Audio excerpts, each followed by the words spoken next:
아까 우리 함께 예배 찬양을 하면서 참 저에게 감동이 되면서 참 간절한 기도로 바뀌었던 찬양의 대목이 있습니다. 샤론의 꽃 예수라고 하는 찬양 89장의 3절 가사예요. 샤론의 꽃 예수, 모든 질병을 한이 없는 능력으로 고치사 고통하며 근심하는 자에게 크신 힘과 소망 내려 주소서. 지금 상황에 딱 맞는 말씀이 아니겠습니까? 모든 질병을 치료할 수 있는 능력이 예수님에게 있습니다.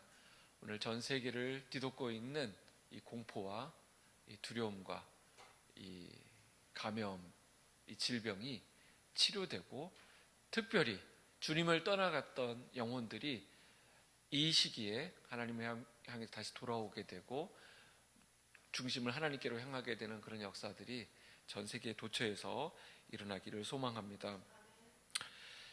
우리가 디모데후서 말씀을 보고 있는데, 디모데후서는 바울의 옥중서신이라고 했습니다. 옥에서 쓴 편지라는 것이죠. 분류상 성경을 분류할 때 옥중서신이 성경에 4권이 있습니다. 그 4권이 뭐가 있냐면 에베소서, 빌립보서, 골로새서, 빌레몬서입니다. 그러고 보니까 디모데후서도 옥중서신이라고 했는데 이 옥중서신 분류에는 안 들어가죠. 그럼 왜 그러냐면 이 디모데후서는 목회서신으로 분류를 합니다. 바울이 자기의 영적 후계자인 디모데에게 목회적인 권면과 도전을 하고 있는 그런 말씀이기 때문에 이것은 목회서신으로 우리가 분류를 합니다. 과목이라고 해서 다 같은 과목이 아니에요.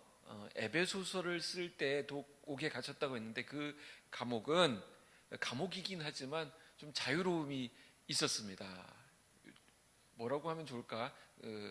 가택연금이라는 것이죠. 그때 바울을 호송했던 그 백부장의 좀 호의를 입어서 한 세 집에 그냥 감금되어 있었습니다. 밖으로 나가는 것은 제약이 있지만 사람들이 찾아오는 것은 맞이할 수가 있었고, 그 안에서 가르치고 또 사람을 만나고 하는 것이 자유로웠던 그런 감옥입니다. 그러나 여기 디모데후서에서 갇히게 된 이 감옥은 좀 상황이 다릅니다. 이 로마식 감옥은 3중으로 되어 있는데 제일 위층, 중층, 지하층으로 되어 있습니다. 가장 그 중죄인들은 지하층에 갇히게 되는데 바울은 지금 지하 감옥에 있게 되고, 지하층에 있는 죄수들은 착고에 채워서 이 사슬로 묶어 두었습니다. 그래서 지금 바울은 지금 자기가 사형을 앞두고 있고 죽음이 다가오고 있다는 것을 직감하고 있는 그런 형편에 있습니다. 감옥의 상황이 굉장히 다른 것이죠. 그런 상황에서 지금 바울은 이 편지를 쓰고 있는 것입니다.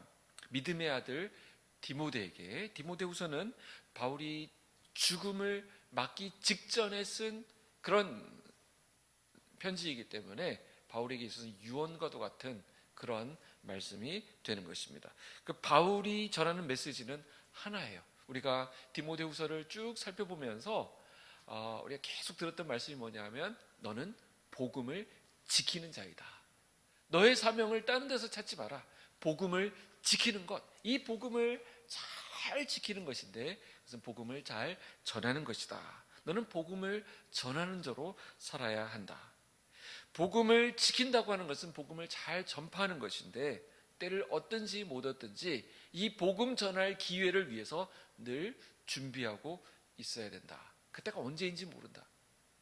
어떨 때는 5분, 어떨 때는 10분, 어떤 때는 1시간, 어떤 긴박한 상황에서 내가 복음을 전할 수밖에 없는 그런 상황이 주어질 텐데, 그때를 위해서 늘 끼어 있어야 되고 늘 준비하고 있어야 되고, 이 복음이 내 안에 정리되어 있어야 된다. 그래서 모든 일에 근신하며 고난을 받으며 전도자의 일을 하며 내 직무를 다하라.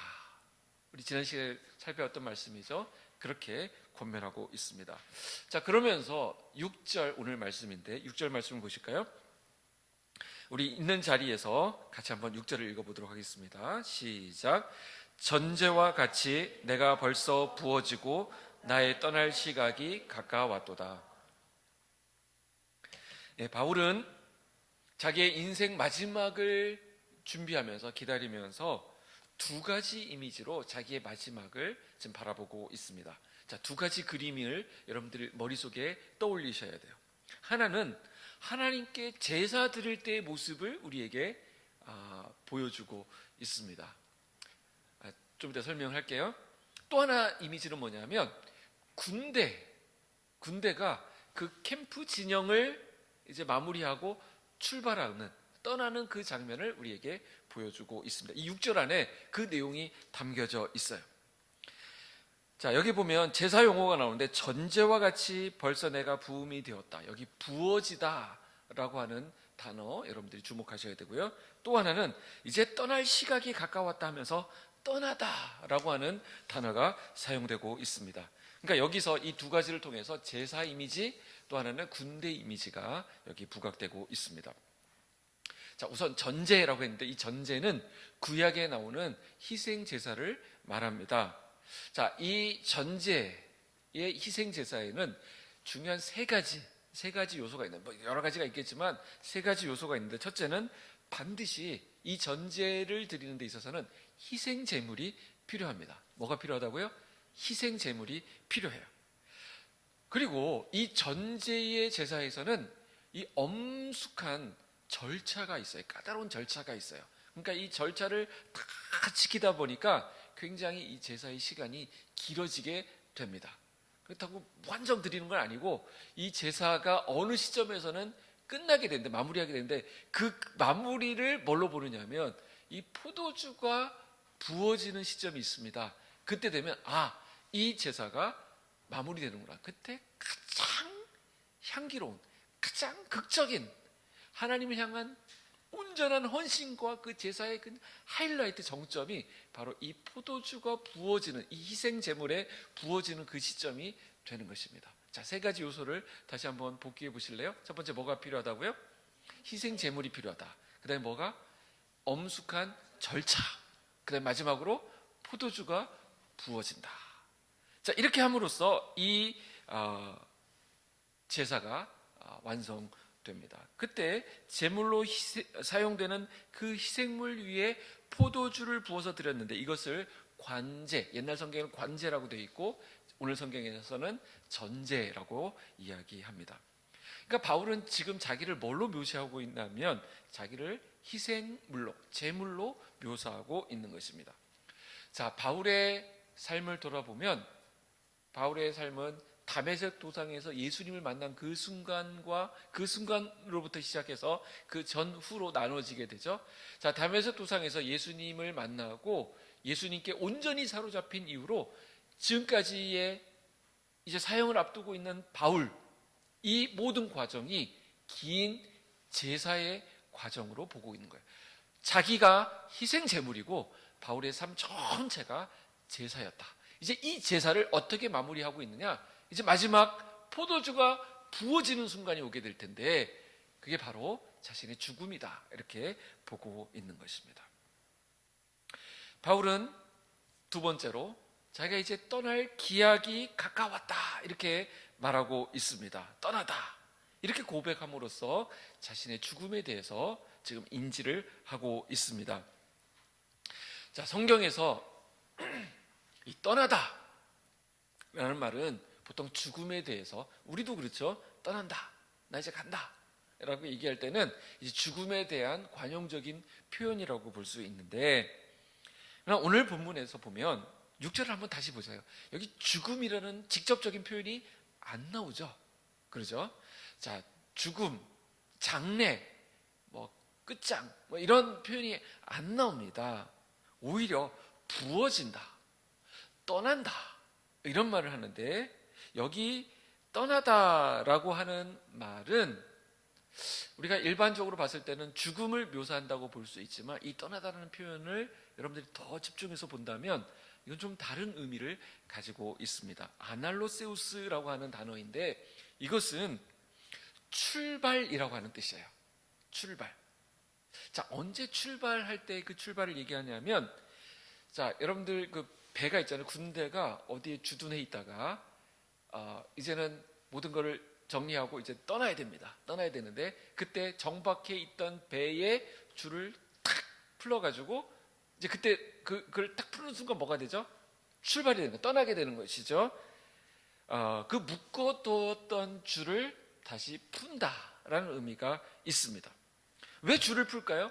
줄을 풀지 않으면 출발할 수 없기 때문에 그런 것입니다. 항해를 향해서 얼마나 오랫동안 준비했겠어요? 항해를 위해서 모든 것을 다 준비해 짐도 싣고 모든 준비를 마쳤는데 이제 그 바다를 향해서 출발하면서 그 묶었던 줄을 푸는 것입니다. 그 묶었던 줄을 풀 때 그 배에 올라탄 사람들의 마음이 상상이 되십니까? 아이고 나 이제 죽었다 이렇게 생각할까요? 우와 이제 드디어 가는구나 하면서 줄을 풀겠죠. 아날레 세우스 이렇게 되는 것입니다. 자, 또 떠나다라는 말은 이게 또 군대 이미지인데 전쟁터에 있던 병사들이 그 전쟁을 마치고 치열한 전투가 있지 않겠습니까?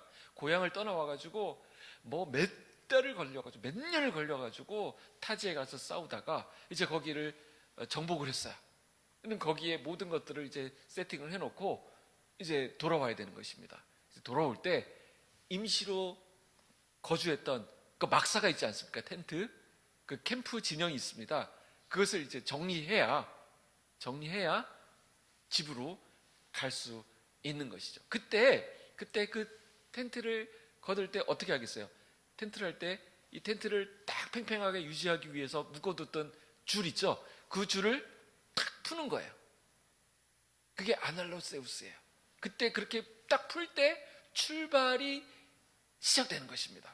그래서 짐을 정리하고 가는데 그 줄을 딱 풀을 때 병사들의 마음이 어떨까? 자, 그러니까 거기서 한 5년 동안 전투를 했다고 합시다. 집을 떠나온 지 5년이 됐어요. 그리고 이제 줄을 풀러요. 그때 마음이 어떨까요? 아, 이거 어떻게 어렵게 묶어놓은 건데 이걸 풀러? 이런 마음을 하는 사람 가진 병사가 있을까요? 5년 동안 집을 떠나 있었고 이제 드디어 집으로 가는데 우와 이제 드디어 출발이다. 이제 드디어 집으로 가는구나. 그 마음으로 그 줄을 풀겠죠. 그 마음입니다. 그래서 고린도후서 5장 1절에 뭐라고 말씀하고 있냐면 만일 땅에 있는 우리의 장막집이 무너지면 하나님께서 지으신 집 곧 손으로 지은 것이 아니요 하늘에 있는 영원한 집이 우리에게 있는 줄 아느니라 그랬습니다. 그 장막이 임시로 세워졌던 그 텐트가 그 장막이 무너져야 새 집이 우리에게 주어지게 된다라는 것입니다. 그래서 그 장막을 걷기 위해 가장 먼저 하는 일이 그 장막을 묶었던 줄을 푸는 것입니다. 이게 아날로세우스라는 거예요. 떠나다라는 것입니다. 성경은 믿음을 가진 성도들을 하나님께서 예비하신 본향 그 원래 집으로 향해서 거룩한 성을 향해서 나아가는 순례자라고 말씀하고 있는 거예요. 순례자. 좀 더 정확하게 표현하면 성도의 삶은 항해자라고 할 수 있습니다. 항해자는 뚜렷한 목적지가 있죠. 그냥 유람하러 가는 게 아니라 이 항해를 할 때는 목적지가 있습니다. 난 어디로 간다. 어느 항구를 향해서 간다.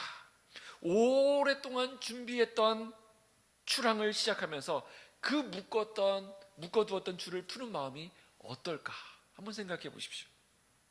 전쟁터에 차출되었던 군인들이 오랫동안 또 머물렀던 그 텐트 장막 줄을 풀을 때 그 마음이 어떨지 한번 생각해 보시죠. 설레고 기대가 되고 이제 드디어 고단했던 그 준비 과정 이 땅에서의 모든 것들이 정리되고 진정한 집으로 돌아가는구나. 그 설레는 마음이 느껴지지 않습니까? 지금 바울이 지금 그 말을 하고 있는 이제 떠날 기약이 가까웠도다. 이제 이 줄을 풀고 나에게 예비된 그 집으로 가는 것이다. 이 아날로세우스에 해당하는 가장 우리에게 와닿는 표현은 인천공항에 가면 여러분 느낄 수 있어요. 디파처라고 하는 거. 저는 그 말만 들어도 아직도 설레요. 괜히 저는 공항 가면 그렇게 좋더라고요. 그 분위기가 너무 좋아요. 아, 제가 아는 분은 이제 면세점에서 이제 굉장히 기뻐하시는데, 저는 그 캐리어를 끌고 들어갈 때부터 벌써 그 분위기, 공기가 좋아요. 그냥 거기서 이렇게 하고, 그 다음에 막 티켓팅을 하고, 뭐 여권을 꺼냈다 넣었다, 그 다음에 뭐 어디 가서 뭐 물건을 또 이렇게 보내고, 막 이 모든 게 좋아요. 근데 더 좋은 건 뭐냐면, 되게 설레는데 그 설레는 마음을 애써 누르고 안 그런 척하고 있는 내 자신이 또 좋아요. 그래서 내가 여유가 있다는 거지, 경험이 있다는 거지 하면서 이제 막 그 공항에서 그러고 있는데, 디파처, 이제 출발하는 거예요. 출발. 여기가 영원히 거주할 곳이 아니라 내가 돌아갈 집이 있다. 나는 그것을 향해서 지금 마무리하는 것이다 라는 얘기를 하고 있는 것이죠.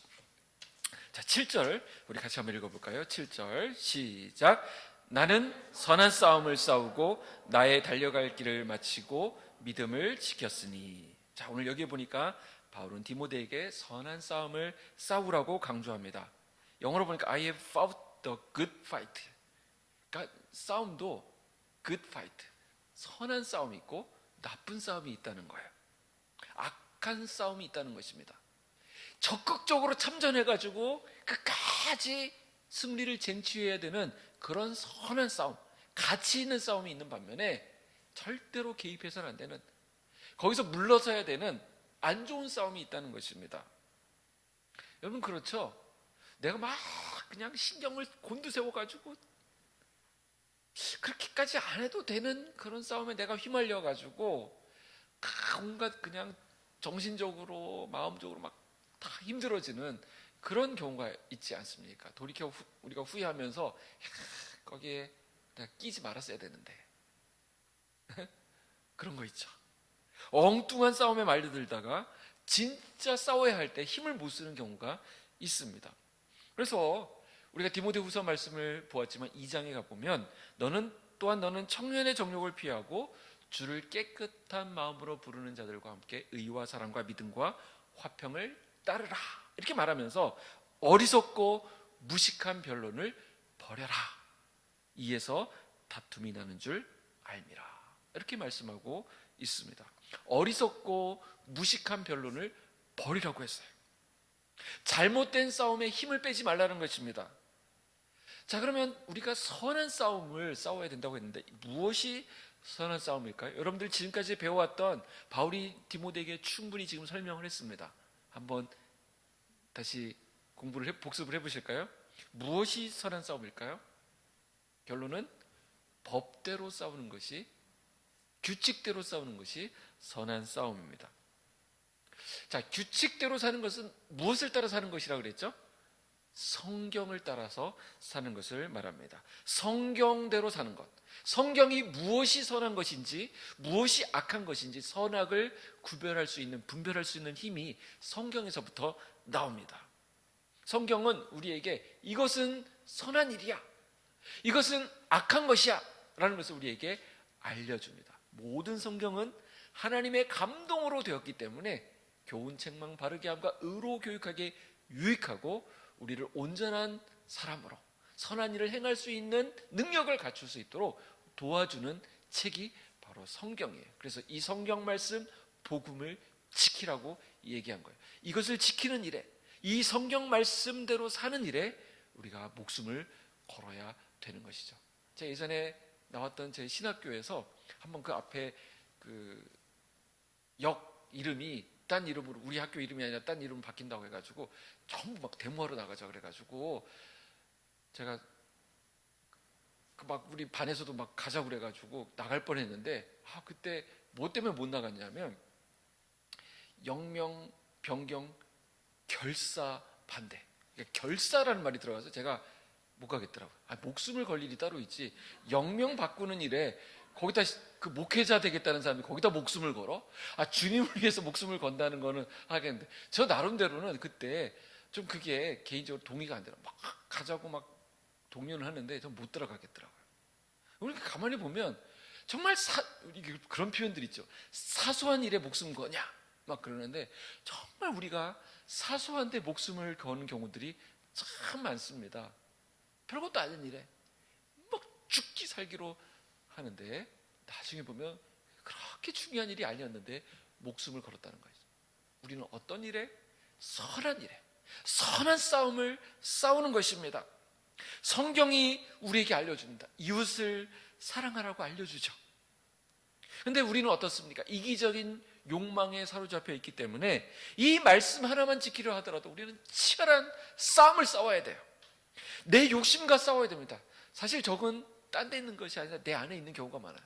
싸워야 되는 거예요. 이 선한 싸움을 싸워야 됩니다. 성경적 가치를 지키는 것은 싸움과 싸움의 연속이에요. 이 싸움을 해야만 합니다. 어렵죠. 그럼에도 우리는 이 선한 싸움을 싸워야만 합니다. 왜냐하면 예수님께서 이 선한 싸움을 싸우셨거든요. 예수님 마지막 십자가를 지실 때까지 싸우셨어요.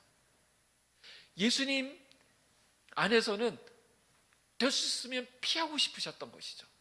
그러나 끝까지 하나님 말씀에 순종하셨고 아버지의 뜻대로 되기를 원한다. 성경적 가치들, 하나님 말씀의 근거에서, 약속의 근거에서 자신을 맞추고 계신 이 선한 싸움을 예수님도 싸우셨습니다. 바울도, 예수님을 닮은 바울도 이 선한 싸움을 싸웠다라고 우리에게 알려주고 있습니다. 그 다음 보니까 나의 달려갈 길을 마치고 그랬습니다. 자, 여기 길이 나오는데 이 길은 어디서 나오는 길입니까? 자, 앞에 말씀하고 연결이 되는데 선한 싸움을 싸우는 가운데 이 길이 보인다는 사실이에요. 자, 이게 굉장히 중요합니다. 아무렇게나 막 열심히 사는 사람들이 있어요. 아침부터 일어나고 일찍부터 저녁 늦게까지 열심히 일하는 사람이 있는데 아무렇게나 달린다고 해서 그 원했던 목적지에 도달하는 것이 아닙니다. 평소 매일매일 선한 싸움의 결과 조금씩 나의 달려갈 길, 목표가 보이게 되는 거예요. 말씀으로 치열하게 살았던 하루하루가 나의 길이 되는 것입니다. 그래서 시편 119편 105절에 주의 말씀은 내 발의 등이요 내 길의 빛이니이다. 어떤 분들은 내가 힘을 키워서 그동안 좀 축적하고 좀 그런 시간을 가진 다음에 나중에 한꺼번에 싸워서 물리치겠다. 아니요, 불가능합니다. 오늘 싸워야 됩니다. 오늘 여러분들이, 저와 여러분이 싸워야 될 선한 싸움이 있어요. 보잘것 없어 보여. 아유, 이거 뭐 나중에 하면 되지. 오늘 싸워야 돼요. 오늘 기도하기 어렵게 만드는 그 상황에서 떨치고 일어나서 기도하는 것이고, 아이고 그냥 뭐 영상 예배고 어차피 보는 것도 나중에 한꺼번에 몰아서 유튜브로 쭉 보면 돼. 아니요, 오늘 일어나서 그 금요 예배 시간에 일어나서 기도 제목 가지고 같이 틀어놓고 기도. 어제 저도 정말 이거는 방송 나가서 해도 될지 말지 주여 힘 주소서. 자, 네, 어제 금요 예배 시간인데 제가 영상 녹화 다 했고 제가 찍었고 했지만 그 기도 시간 지켜야 되잖아요. 근데 그 시간에 제가 딴 거 하고 있더라고요. 아차 싶어가지고 한 20분 늦게 기도에 참여했던 기억이 있습니다. 어떻게 하시겠어요? 이런 연약함이 우리에게 있습니다. 그래서 매일매일 싸워야 되는 것이죠.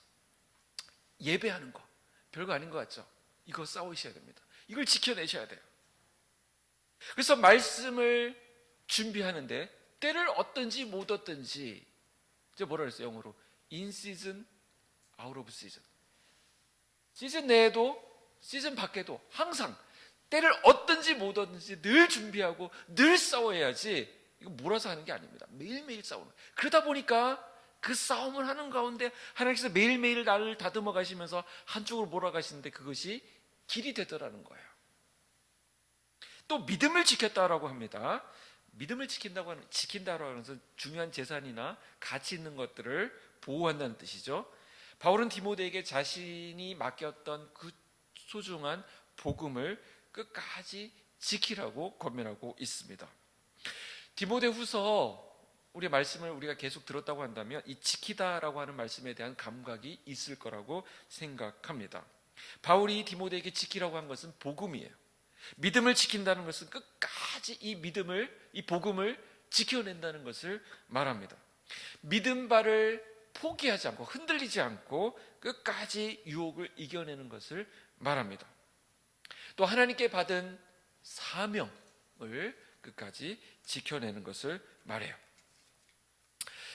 8절 말씀 우리 한번 볼까요? 8절 오늘 말씀 결론이 되겠습니다. 8절 말씀 같이 읽습니다. 시작.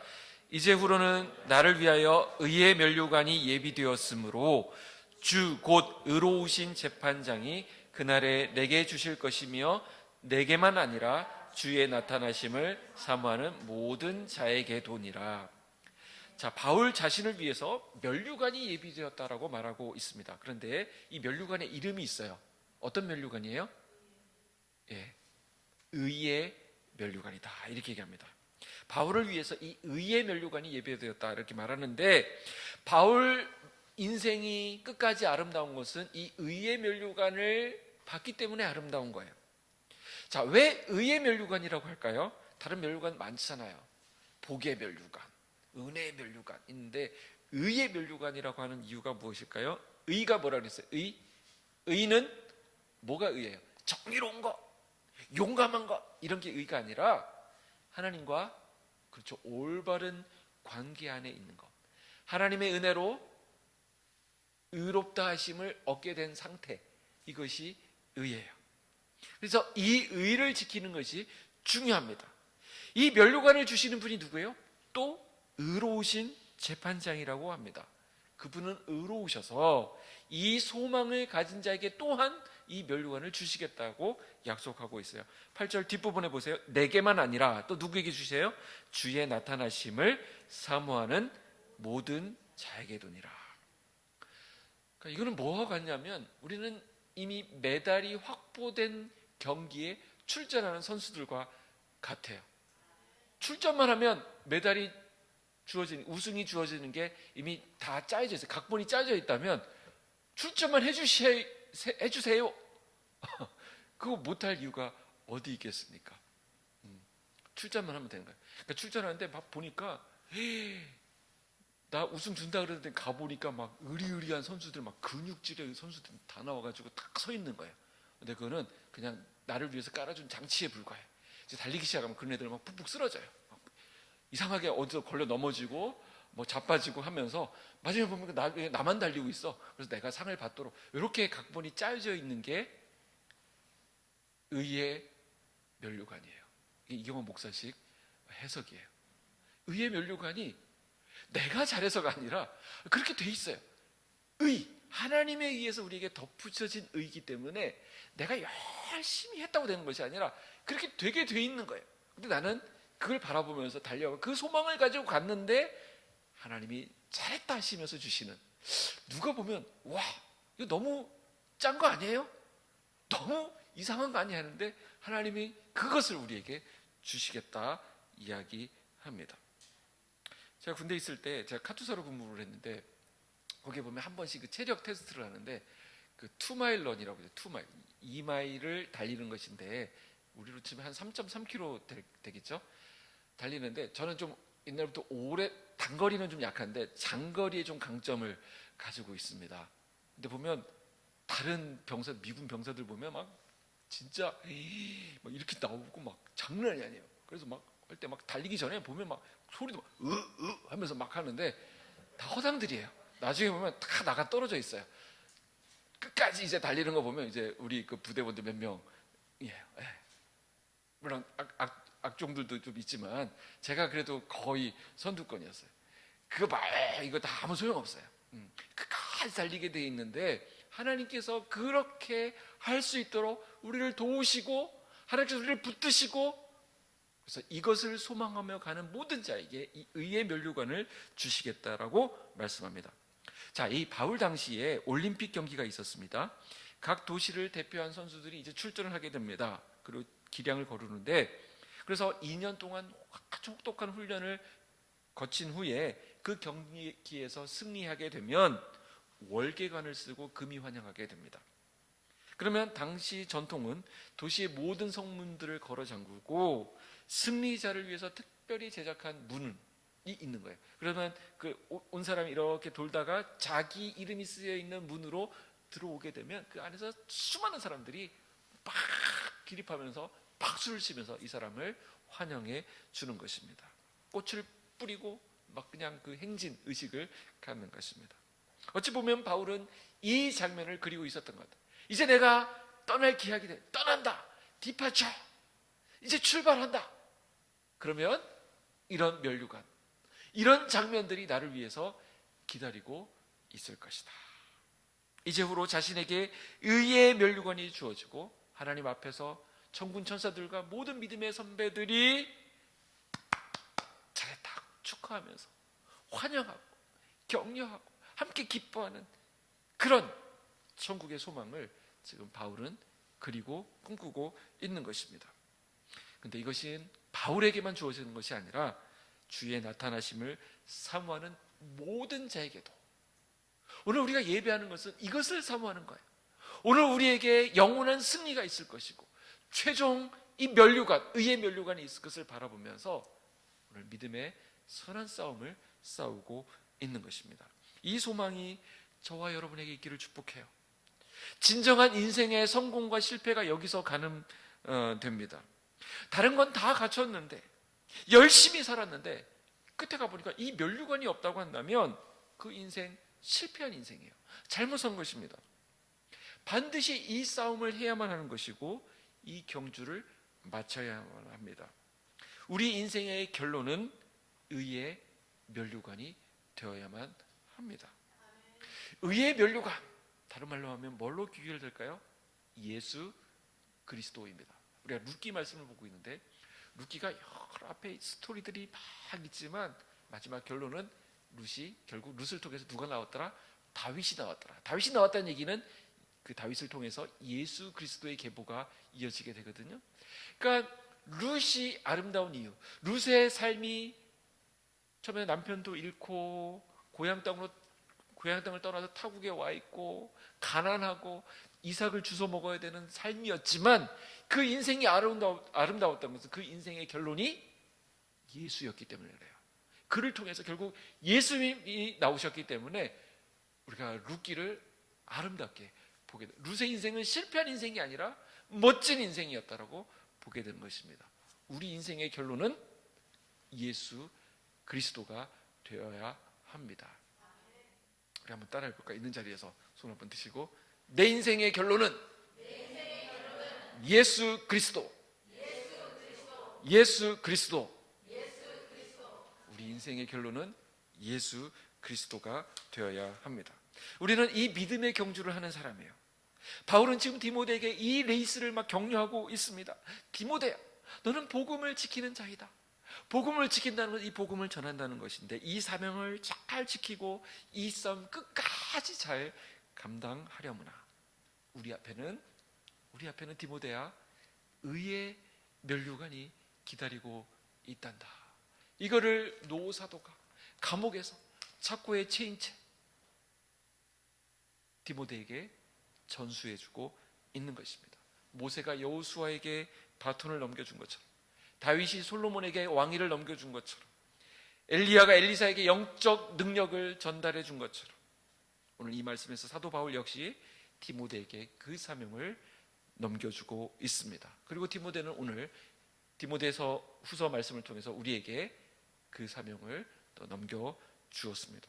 사랑하는 빛소금 광역교회 성도님 여러분, 우리는 바울처럼 최고의 인생을 살아야만 합니다. 우리가 배를 타고 노를 저어 구원의 항구로 나아갈 때 가다 보면 낙심, 절망, 고난, 어려움들을 만날 수 있습니다. 큰 파도가 덮칠 수도 있습니다. 예상치 못했던 일들이 일어날 수 있습니다. 눈물 골짜기를 지나가야 될 때도 있습니다. 그러나 바울과 같이 선한 싸움을 싸우고 자신의 달려갈 길을 달리며 믿음을 지킬 때 우리에게 예비된 결론, 의의 면류관, 예수 그리스도가 남는 인생이 될 것입니다. 기도하겠습니다.